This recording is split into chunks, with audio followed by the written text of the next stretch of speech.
నమస్తే, welcome to TV 999 news. Mancherial జిల్లా చెన్నూరు నియోజకవర్గం భీమారం బీఆర్ఎస్ మండల అధ్యక్షులు కల్లగూర రాజ్ కుమార్ భీమారం మండల కేంద్రంలోని పార్టీ కార్యాలయంలో ఆయన మాట్లాడుతూ మొన్న జరిగిన పార్లమెంట్ ఎన్నికల్లో బీఆర్ఎస్ అభ్యర్థి కొప్పుల ఈశ్వర్ అత్యధిక మెజారిటీతో గెలుపొందుతాడని ఆశాభావం వ్యక్తం చేశారు. కాంగ్రెస్ పార్టీ ఒక దళిత కుబేరుణ్ణి నిలబెట్టిందని, కానీ గడ్డం కుటుంబం ఈ పెద్దపల్లి పార్లమెంట్ నియోజకవర్గంకు చేసిందేమీ లేదన్నారు. ఈ విషయం ప్రజలకు తెలుసని, అలాగే బీజేపీ పార్టీ 2 రోజుల ముందు కండువా కప్పుకున్న వ్యక్తిని నిలబెట్టిందని అన్నారు.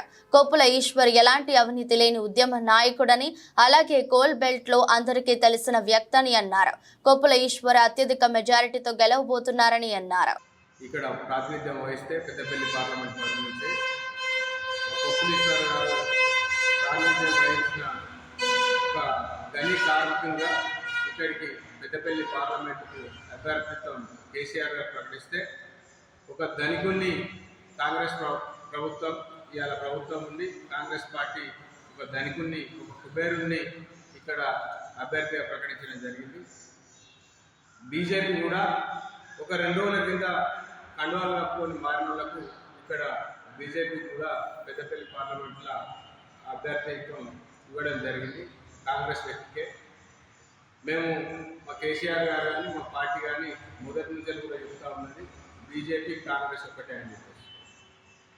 కాబట్టి అది స్వచ్ఛందంగా మొన్న పెద్దపల్లి పార్లమెంట్ పరిధిలో కానీ మిగతా ఎలక్షన్లలో పార్లమెంట్ ఎలక్షన్లలో తెలంగాణ రాష్ట్ర వ్యాప్తంగా జనవుతుంది.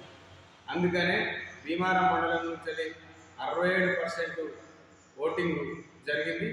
భీమారం మండలంలో దాదాపుగా అక్కడ కుబేరులకు కానీ తర్వాత పార్టీలు కండువలు మార్చిన వ్యక్తులకు కానీ చోటు ఇవ్వకుండా ఇలా మా పెద్దపల్లి పార్లమెంట్ అభ్యర్థి కొప్పుల ఈశ్వరన్న గారు వెంబడి కార్యకర్తలు 6 నిమిషాలు కష్టపడి జనాల దగ్గరికి బీఆర్ఎస్ పార్టీ అవసరం ఏమున్నదనేది తీసుకపోతే ఇవాళ జనాలు భీమారం మండలంలో అత్యధికంగా బీఆర్ఎస్ పార్టీకి పట్టడం పెట్టడం జరిగింది.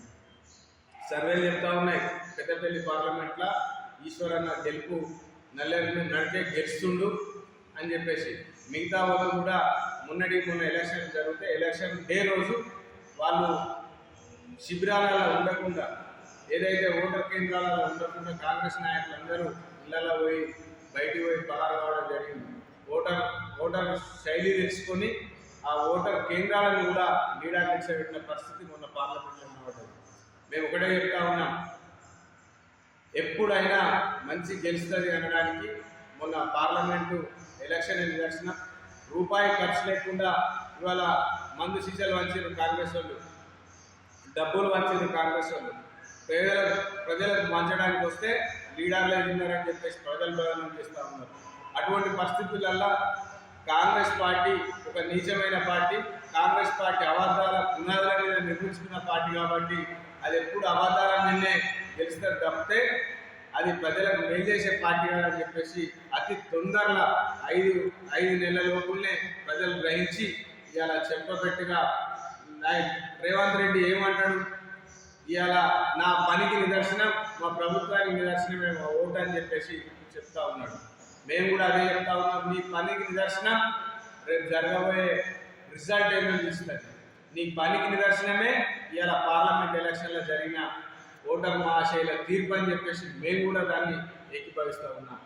అదేవిధంగా నరేంద్ర మోడీ వ్యక్తిగత పూజగా ఇవాళ మేము చెప్తా ఉన్నాం, అయోధ్య అనేది బీజేపీ కొట్లాడి సాధించింది కాదు.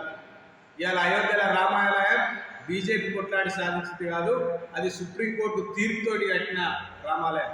కానీ తెలంగాణ రాష్ట్రం కేసీఆర్ గారు కొట్లాడి 14 సంవత్సరాలు కష్టపడి తెలంగాణ రాష్ట్రాన్ని సాధించింది. కానీ ఆ రామాలయానికి సుప్రీంకోర్టు తీర్పిస్తే డాక్టర్ బాబాసాహెబ్ అంబేద్కర్ ఆ రాజ్యాంగాన్ని అనుసరించి ఇవాళ మీ రామాలయాన్ని కట్టడం జరిగింది. మేము ఇంకోటి కూడా చెప్తా ఉన్నాం, మా తెలంగాణ రాష్ట్రంలో రామాలయం ఉంటుంది, భద్రాద్రి టెంపుల్. మా భద్రాద్రి టెంపుల్ తరంగాలు ఇవాళ అక్కడ స్వచ్ఛందంగా వచ్చి చేతులతోటి ఒలిచి తలంబ్రాలను పవిత్రంగా తయారు చేసి శ్రీరామనవమికి దాన్ని వాడతారు. ఇవాళ మీరు చేసే పని ఏంది, అయోధ్యలో ముక్కిపోయిన కంట్రోల్ బియ్యాన్ని పసుపు రంగు చల్లి మీరు దానితో పబ్బం గడుపుకోవాలని చూస్తే ఇవాళ ప్రజలు దాన్ని చూసిండ్రు.